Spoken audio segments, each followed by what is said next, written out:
इस बार अगर अस्पृश्य समाज जागा नहीं, तो पेशवा युग की तरह फिर अस्पृश्यों को कमर में झाड़ू और गले में थूकने के लिए मटका बांधने की नौबत आएगी।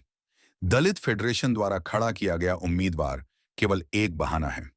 उम्मीदवार से निजी मतभेद, अदावत आदि को भुलाकर दलित फेडरेशन के उम्मीदवार को वोट दें और याद रहे कि उसे वोट देना दलित फेडरेशन को वोट देना है। मान लीजिए कि फेडरेशन के उम्मीदवार के रूप में खुद मैं खड़ा हूं। विधिमंडल में ब्राह्मण और बनियों के कंधे से कंधा लगाकर 15 या 20 अछूत सम्मान के साथ उठ बैठ सकेंगे, इस स्थिति तक मैंने आपको पहुंचा दिया है। इस अटूट संगठन को मिट्टी सीमेंट लगाकर मैं मजबूत करना चाहता हूं। हमें अपने इस किले को अभेद्य रखने की हर संभव कोशिश करनी होगी। हिंदू और मुसलमान आपस में मिलकर अगर हम पर हमला करें, तब भी यह किला अभेद्य रहेगा। उसे चोट न पहुंचे, इसकी पूरी पूरी व्यवस्था मैंने की है। किसी के निजी दोषों की ओर ध्यान नहीं देना चाहिए। अस्पृश्यों में मतभेद हैं, यह कहकर हमारे विरोधी हम में फूट डालने की कोशिश कर रहे हैं, लेकिन यह वास्तविकता नहीं है। मुंबई के पिछले प्राथमिक चुनावों में बहुसंख्य महार मतदाता होने के बावजूद छमार उम्मीदवार को खड़ा कर हमने उसे जिताया। कांग्रेस का टिकट हो, तब भी ब्राह्मण मतदाता ब्राह्मण उम्मीदवार को और मराठा उम्मीदवार को अपना वोट देते हैं। लेकिन हमारे फेडरेशन में ऐसा कोई भेदभाव नहीं। हम तुम्हें मिनिस्टर बनाएंगे, ये वो काम करेंगे, फलां फलां देंगे आदि कई तरह के प्रलोभनों को किनारे कर हमारा समाज फेडरेशन के साथ है। यह अब साबित हो चुका है। हमारे उम्मीदवार के खिलाफ कई तरह की अफवाहें फैलाई जाती हैं, लेकिन ध्यान रखें, हमने कड़ी परीक्षा के बाद ही उम्मीदवारों को चुना है। हमारे सभी उम्मीदवार सिद्धांतों का पालन करने वाले हैं। मुंबई असेंबली में कांग्रेसी मंत्रिमंडल का कामकाज 2 साल 7 महीनों तक चला। तब स्वतंत्र मजदूर संघ के 15 निष्ठावान सदस्यों ने किसी से हार नहीं मानी।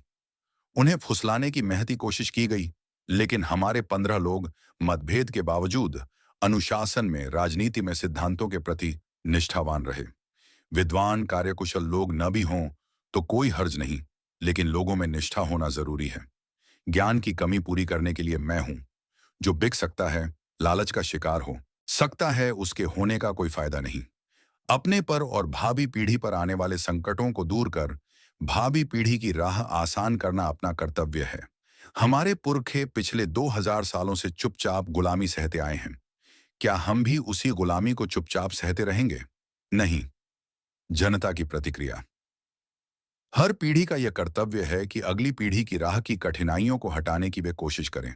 मुसलमानों को जो पाने के लिए 20 सालों तक कोशिशें करनी पड़ी, वह हमने 2 सालों में हासिल कर लिया है।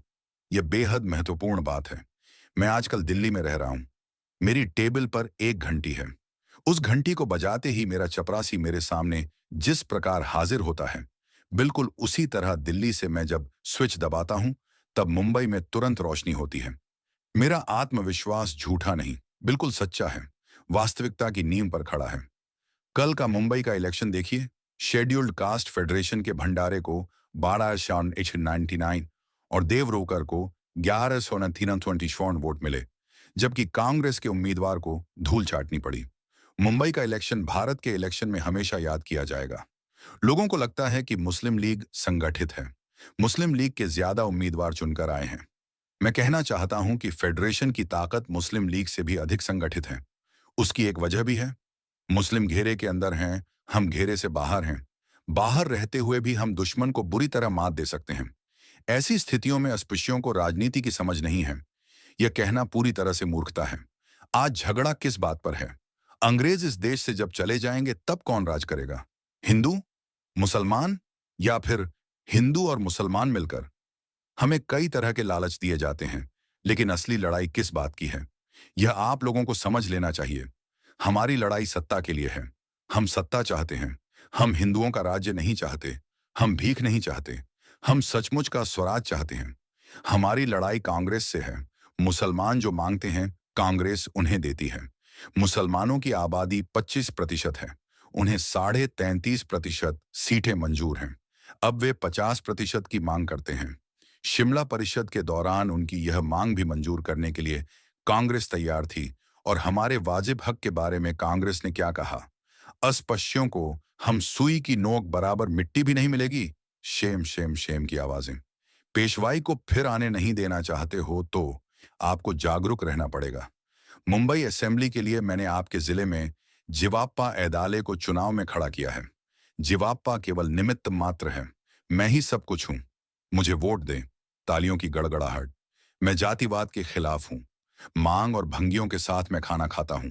जातिवाद का मैं कट्टर दुश्मन हूं। मैं चाहता हूं कि आपसी जातिवाद जल्द से जल्द मिटे। ब्राह्मणों द्वारा यह जातिवाद पैदा किया गया है।